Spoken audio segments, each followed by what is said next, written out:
아니, 초등학교 때 어떻게 돈을 버냐고요? 궁금하시면 이 영상을 끝까지 시청해주시면 초등학생 때부터 돈 버는 방법에 대해서 알려드리도록 하겠습니다. 안녕하세요. 저는 박사입니다. 저는 현재 20대이고 80억 매출을 하는 쇼핑몰을 운영하고 있어요. 어릴 때부터 좋아하는 차도 여러 대 타봤고요. 집도 남부럽지 않게 살았습니다. 20대 초반부터 또래들에 비해서 많은 돈을 벌어서 현재에도 시간에 얽매이지 않는 인생을 살며 부의 추월차선을 달리고 있습니다. 처음부터 돈이 많았던 건 아닙니다. 제가 사업을 한 지 7년, 그리고 장사를 처음 한 지는 초등학교 3학년 때부터니까 19년 정도가 되었네요. 아니, 초등학교 때 어떻게 돈을 버냐고요? 궁금하시면 이 영상을 끝까지 시청해주시면 초등학생 때부터 돈 버는 방법에 대해서 알려드리도록 하겠습니다. 저희 가족은 제가 초등학교에 들어가기 전에는 강남구에 살았었습니다. 아무튼 그 당시 엄청 부자는 아니었지만 적당히 필요한 거는 다 가질 수 있는 정도의 형편이었습니다. 그 당시 아버지는 사업을 하셨습니다. 그러다가 IMF가 오면서 완전 그냥 다 쫄딱 망해버리고 집도 잃고 모든 재산을 잃고 친척들이 있는 지방으로 내려가서 이모 집에 같이 얹혀 살게 되었습니다. 그 좁은 집에서 이모네 가족과 저희 가족이 같이 살다 보니까 얼마나 트러블이 많았겠습니까? 아니, 대체 왜 이런 트러블들이 생기게 되는가에 대해서 생각을 하게 되더라고요. 그 이유가 돈 때문이다 라는 생각을 하게 됐었고, 어릴 때부터 내가 돈을 벌어야겠다 라는 생각을 자연스럽게 하게 되더라고요. 그러다 우연히 전단지 알바를 접하게 됐는데, 전단지 하나를 붙이면은 한 장당 10원을 줬습니다. 초등학생 때는 1,000원이 엄청 큰 돈이잖아요. 그래서 이렇게 조금씩 돈을 벌어서 어느 정도 자급자족을 하다 보니까 친구들에 비해서는 여유 있는 삶을 살게 되었습니다. 그래서 뭔가 여기 중독됐어요.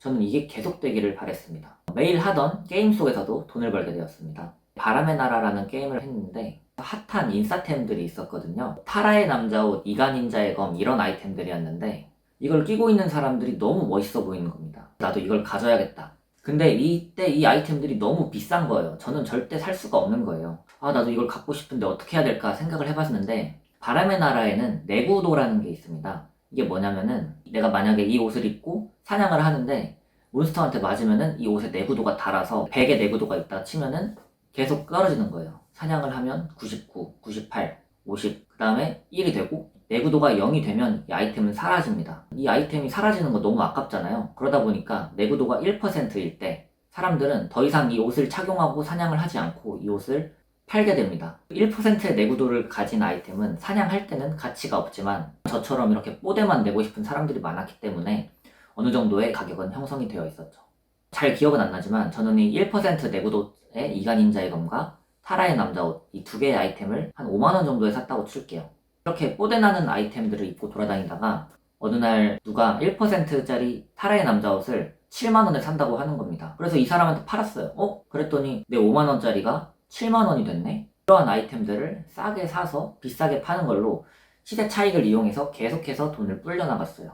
이제 타라의 남자옷보다 더 멋진 아이템을 끼고 싶어서 번호망토나 죄수복 이런 것들이 있었는데, 희귀한 아이템이다 보니까 사람들도 다 갖고 싶을 거잖아요. 죄수복을 예를 들어서 제가 만약에 50만원에 샀다면 그냥 한 100만원에 판다 이렇게 하고 다녔는데, 누군가 이 100만원을 주고 제 50만원짜리 죄수복을 사주는 겁니다. 갑자기 50만원이 100만원이 됐어요. 이때도 희귀한 거는 돈이 된다라는 사실을 깨달을 수가 있었죠. 그때부터 저는 희귀 아이템들을 중점적으로 모으면서 게임 속에서 계속해서 돈을 벌어나갔죠. 이후에 아이템 매니아라는 게임 아이템을 현금으로 거래할 수 있는 플랫폼을 알게 되었고, 동네 아는 형을 통해서 제 게임 머니를 전부 처분하고 나니까 몇십만 원이 생기더라고요. 제 인생 처음 만져보는 돈이었습니다. 뭔가 부자가 된 느낌이었죠. 이제 바람의 나라를 접은 뒤에는 메이플 스토리라는 게임을 했습니다. 아이디 장사를 해서 돈을 벌었습니다. 메이플 스토리는 전 서버당 한 개의 단어를 한 사람만 만들 수가 있었습니다. 그래서 좋은 아이디들이 엄청나게 귀했어요. 예를 들어서 내가 사랑이라는 단어를 만들어 놨다 하면은 다른 사람들은 이 사랑이라는 단어를 아이디로 만들 수가 없는 거죠. 이 S급 아이디는 엄청나게 귀할 수밖에 없었습니다. 희소한 거죠. 그 희소한 건 비싼 가치가 있다라는 사실을 알고 있었죠. 가끔 메이플에서 오랫동안 접속하지 않은 아이디들을 초기화시키는 작업을 할 때가 있었습니다. 이때를 노려서 S급 아이디를 만들 준비를 했습니다. 그 당시에 메이플 스토리에 랭킹 검색란이 있었는데 미리 수백 가지의 멋진 단어들을 다 준비해놓고 여기 검색창에 아이디를 치면은 안 나오는 것들이 있거나 레벨이 엄청 낮은 것들이 있어요. 그 당시에 초기화 기준이 레벨 몇인지는 잘 기억은 안 나는데 그 초기화 기준에 해당하는 것들을 전부 다 체크를 했습니다. 그래서 이렇게 체크를 해둔 아이디들을 초기화 당일 PC방에 가서 컴퓨터 3대를 켜놓습니다. 그 초기화된 아이디들을 전부 다 만드는 거예요. 그리고 그 아이디들을 아이템 매니아로 또 판매를 했습니다. 뭐 트리플 S급부터 B급까지 가격을 나눠서 판매를 했는데, 예를 들면 트리플 S급 아이디는 뭐 바람, 죽음, 콜라 이런 아이디들이었습니다. 누구나 들어도 와 아이디 개멋있다 할 수 있는 아이디였죠. 그 B급 아이디를 예를 들면 현무암, 뭐 인문학 개론 이런 식으로 분류를 해서 판매를 했습니다. 여기서 트리플 S급 아이디는 단어당 뭐 10만원까지도 받는 경우가 있었어요. 어떤가요? 나이가 어린 학생도 충분히 돈을 벌 수가 있습니다. 물론 학생 때는 공부를 해야 한다, 다 때가 있는 거다 라고 하지만 저는 이때 돈을 번 것을 후회하지 않아요. 돈을 벌어본 경험이 현재의 저를 만들었기 때문입니다. 특히 어린 나이의 도전은 엄청난 가치를 창출해냅니다. 앞으로의 내 삶에 지대한 영향을 미치기 때문이에요. 지금 내가 가는 길에서 각도를 0.0001도만 틀어서 걷는다면 뭐 30분 거리의 목적지는 크게 달라지지가 않을 겁니다.